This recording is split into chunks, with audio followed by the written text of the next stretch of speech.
Hi friends, welcome back to your channel. இது ரொம்ப ரிலாக்ஸாக எடுத்த ஒரு ஈவினிங் ரொட்டீன் தான்.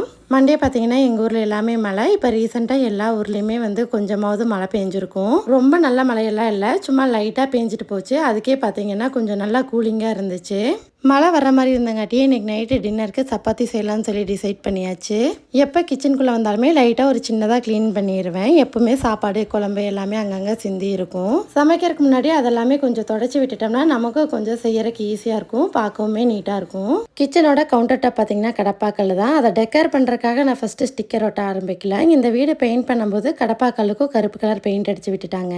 அது பார்த்தீங்கன்னா க்ளீன் பண்ணும்போது எல்லாமே அந்த பெயிண்ட் உறிஞ்சு வந்து க்ளீனிங் ரொம்ப அதிக டைம் எடுக்கிற மாதிரி இருந்துச்சு.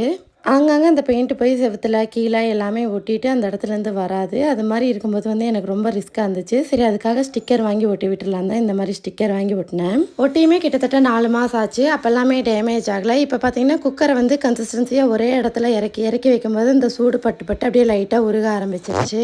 பெரிய டேமேஜ் எல்லாம் ஆகலை, ஆனால் சின்னதாக கிழிஞ்சு வர ஆரம்பிச்சிது. இந்த டைம் ஸ்டிக்கரை பிரிச்சிட்டோம்னா அந்த பெயிண்ட் எல்லாமே ஸ்டிக்கரோட ஒட்டிட்டு வந்துடும் நினைக்கிறேன்.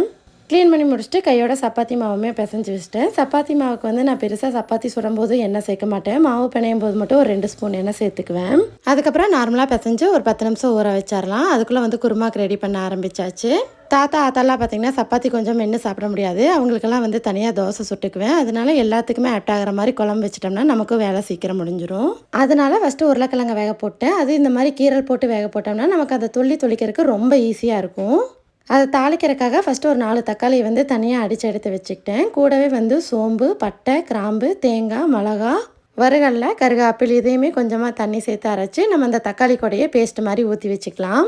அப்புறம் ஆஸ் யூஷுவல் தாளிக்கிற மாதிரி தான் எண்ணெயில் கடுகு பொரிஞ்சதுமே வெங்காயம் போட்டு நல்லா வதங்கினதுமே நம்ம அரைச்சி வச்ச இந்த பேஸ்ட்டு கூடவே அதுக்கு தேவையான அளவுக்கு தண்ணி, நம்ம வேக வச்ச உருளைக்கிழங்கு சேர்த்துட்டு உப்பு சேர்த்து நல்லா ஒரு 10 மினிட்ஸ் கொதிக்க வச்சோம்னா போதும். நம்மளோட சூப்பரான குருமா ரெடி ஆயிரும். இது இட்லி, தோசை, பூரி, சப்பாத்தி எல்லாத்துக்குமே கரெக்டாக இருக்கும்.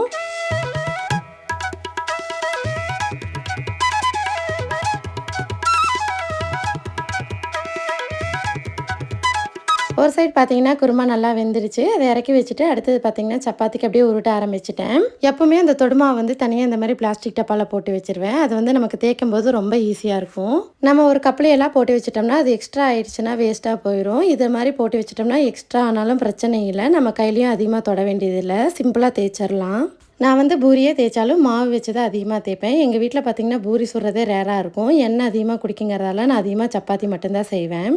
கிட்டத்தட்ட ஒரு 30 உருண்டை இருக்கும். அதெல்லாமே தேய்ச்சி முடிச்சுட்டு கையோட அந்த இடத்தையுமே க்ளீன் பண்ண ஆரம்பிச்சிட்டேன். எங்கள் வீட்டில் பார்த்தீங்கன்னா ஒரு 7-8 பேர் இருக்கும். அதனால் கொஞ்சம் அதிகமாக தான் சப்பாத்தி, பூரி எது செஞ்சாலுமே தேவைப்படும். அதுவும் பார்த்தீங்கன்னா கரெக்டாக ஒரு 7-7:30 எல்லாமே சாப்பிட ஆரம்பிச்சிருவாங்க. நான் 5:30 எல்லாமே ஸ்டார்ட் பண்ணி ஆரம்பிச்சிருவேன் சமையல் செய்கிறக்காக. இப்போ எல்லாமே இந்த சப்பாத்தி மேக்கர் தான் யூஸ் பண்ணுறது. இது யூஸ் பண்ணும்போது நமக்கு அதிகமாக புகை வர்றதில்ல, வீடு ஃபுல்லாக புகை சூழாமல் இருக்கும். ப்ளஸ் நம்ம இதில் எண்ணெயும் சேர்க்கறது இல்லையா, அதனால் ரொம்ப ஹெல்த்தியும் கூட. சப்பாத்தி தேய்க்கிறப்ப மட்டும் எண்ணெய் சேர்த்துக்குவேன். அதுவே சப்பாத்தி நாளைக்கு வரைக்குமே சாஃப்டாக இருக்கிறதுக்கு ரொம்ப யூஸ் ஆகும். சப்பாத்தி எல்லாமே தேய்ச்சி முடிச்சுட்டு கையோட பால் வாங்கிட்டு வந்தாச்சு. நைட் பார்த்திங்கன்னா இப்போ 2 லிட்டர் வாங்கிட்டு வந்திருக்குது. அதனால் அது தனித்தனியாக காய்ச்சி எடுத்து வச்சுட்டு கையோட அதை பெறையும் ஊற்றிட்டேன். அவ்வளோதான், என்னோட சிம்பிளான டின்னர் முடிஞ்சிருச்சு. வீடியோ பிடிச்சிருந்தா லைக் அண்ட் சப்ஸ்கிரைப் பண்ணுங்கள். நாளைக்கு இன்னொரு மினி விளாக்ல மீட் பண்ணலாம். அது வரைக்கும் பை பாய்.